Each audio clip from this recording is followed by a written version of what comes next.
Hey, for those of you who don't know what this podcast's about, well, it's all about obviously personal development. Unplugged, why unplugged? Well, what we're going to do is break down, deconstruct all the things that are made bloody difficult by a lot of people. They tell you what they're doing, but they don't tell you how they did it. And that's what we're going to do, break down what they do into the hows and make wonderful changes. There'll be things that are stopping you, and we'll be helping you find out why that's happening and how can you change that. Because when you do, dreams become reality, and you then become a dreamer of big dreams, creating the most wonderful, brightest, most exciting new reality you can ever find. Anyway, that's it. Who am I? I'm Paul Clough. I'm an NLP trainer, a master hypnotist. I do all sorts of things that'll blow your mind. Come and enjoy it with me.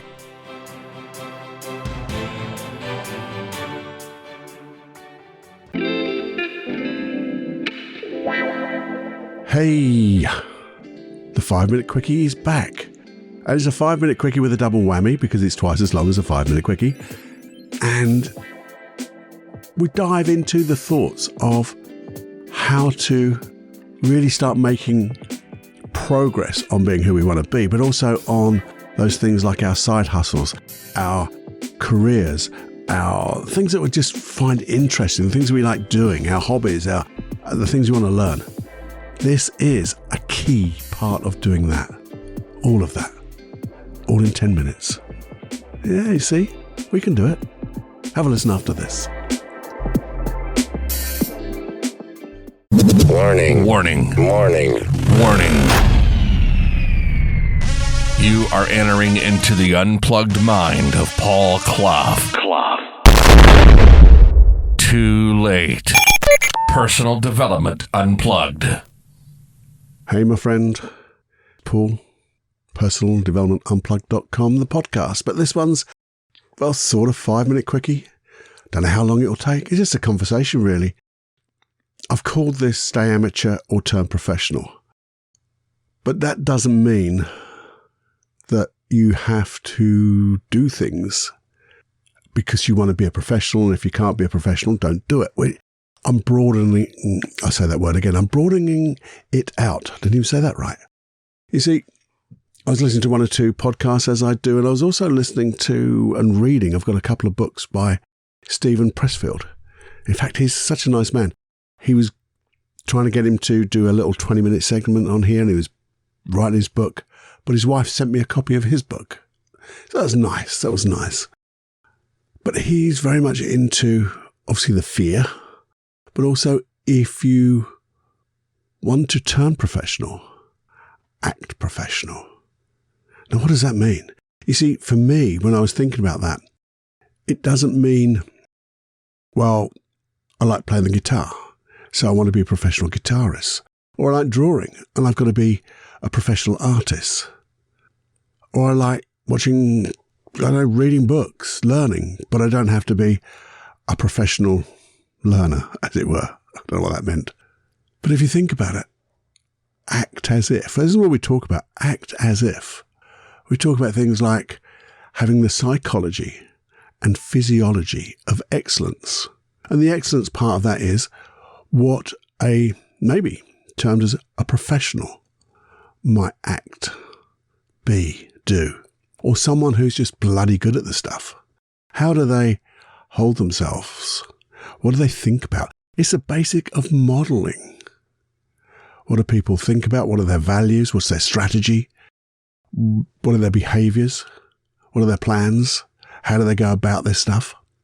But the thing what I'm trying to get at here is we're in personal development, and I want you to be a professional you. Now, you know, even if you don't admit it sometimes, you know how you want to be. Maybe not in every context, but in a couple of contexts. You have some side hustles, you have hobbies, you have interests. Now, what I'm suggesting is, what would it be like if you acted as a professional in those side hustles, in those hobbies, in those interests? Even if it's only things like, I just want to read, I want to learn, maybe studying a language, anything, absolutely anything. if I was to imagine how a professional would just do that stuff, how someone who's blooming good at it, who's getting results, who's successful at doing it, how would I call them professionals, whether they get paid for it or not? They're actually acting as if they are professionals because they've got all that experience now. They're getting results, and if they're getting results, for me, that's good enough.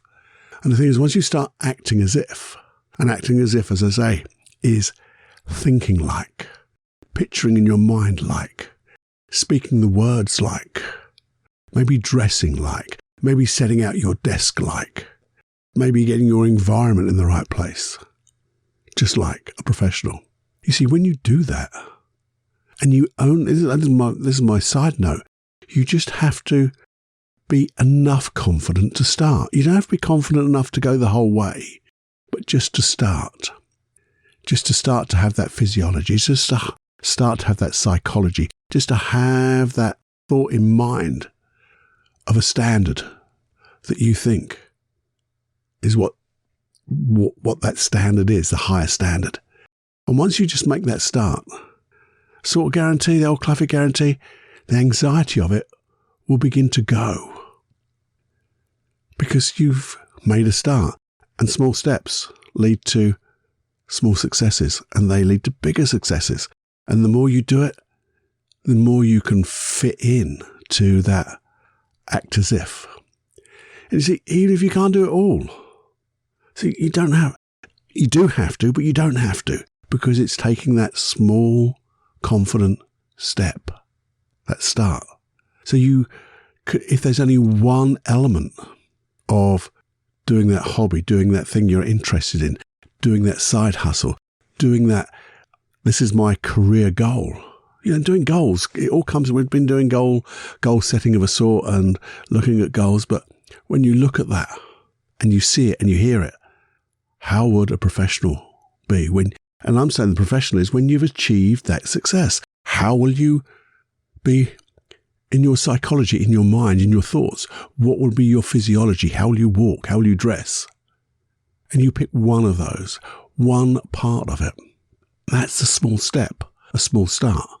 Be confident to maybe practice that a little bit more, because a professional practices. How would they talk? Well, just start talking, looking for the right words. What could you learn about? Just learn a little bit more about. How do you do that? Well, just bloody schedule it. Schedule it. And the biggest thing, and I come back to this every time, even though it wasn't on my notes, is set your intention. So you schedule it. Just before you go to do it, on that time when you've scheduled, you just set your intention. I'm going to be a professional. How would a professional be? Maybe you need to get a little bit of coaching, just to give you that little bit of oomph, that little bit of, that, because you learn so much quicker that way by getting either coaching or reading. You're learning quicker than it took another person to learn, because they've spent years learning, then they wrote about it, or they're coaching you about it. So you're getting all that time compressed into maybe an hour. Awesome. What type of questions would a professional ask?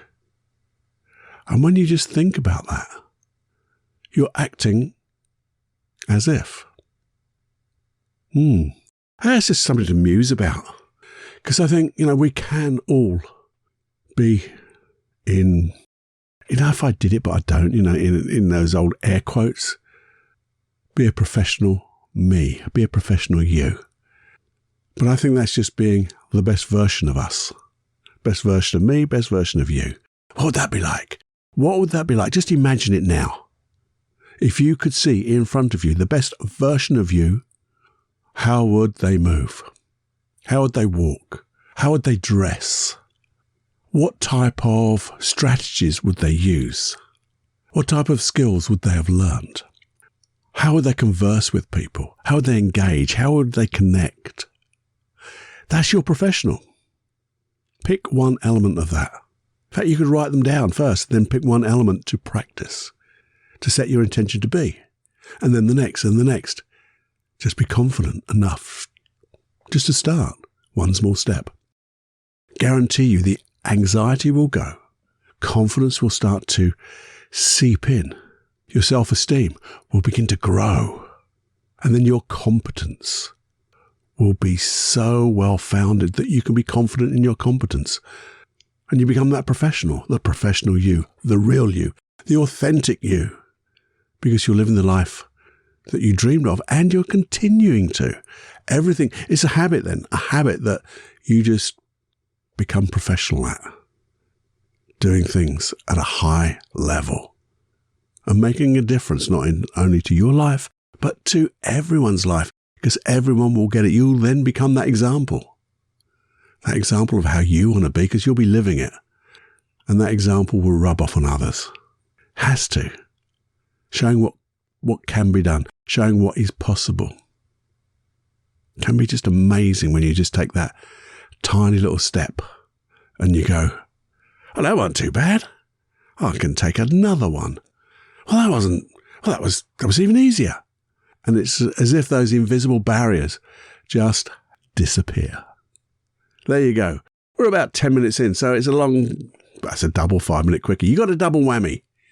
If you enjoyed that, and you want to, we can dive deeper into this. I think we should dive deeper into this, because there'll be some reasons why that's stopping you, some things, some skills, some processes that we can use to enhance this. So maybe I'll dive into this in a longer podcast. But if there's anything in this bit of acting as a professional, you ought to read that Stephen Pressfield book, so they're really good.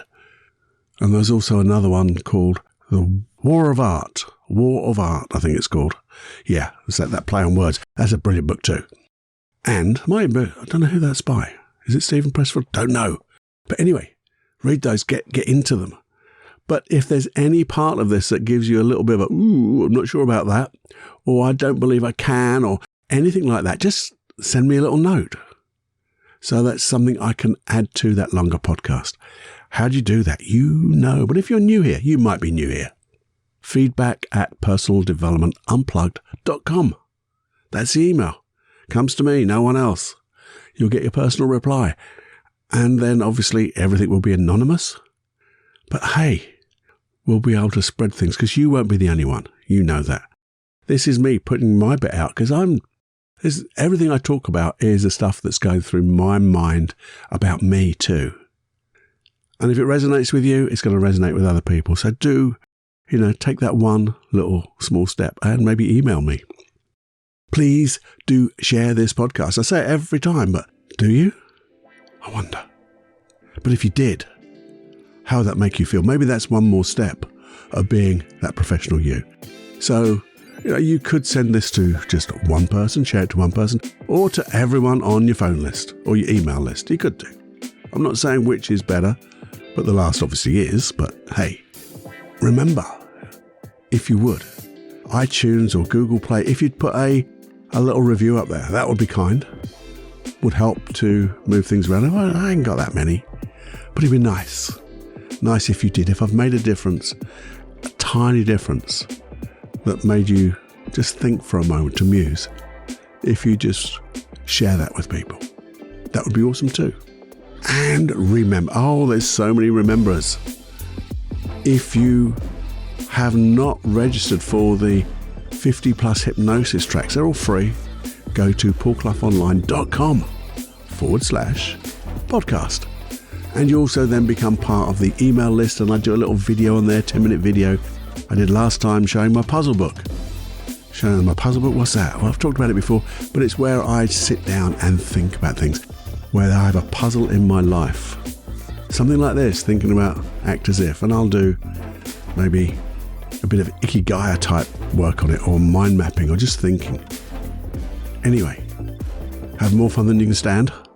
Take that tiny little step, that start, to be the professional you. One of those steps could be, as I say, just send me an email. Anyway, have more fun than you can stand taking those steps right now. Bye-bye.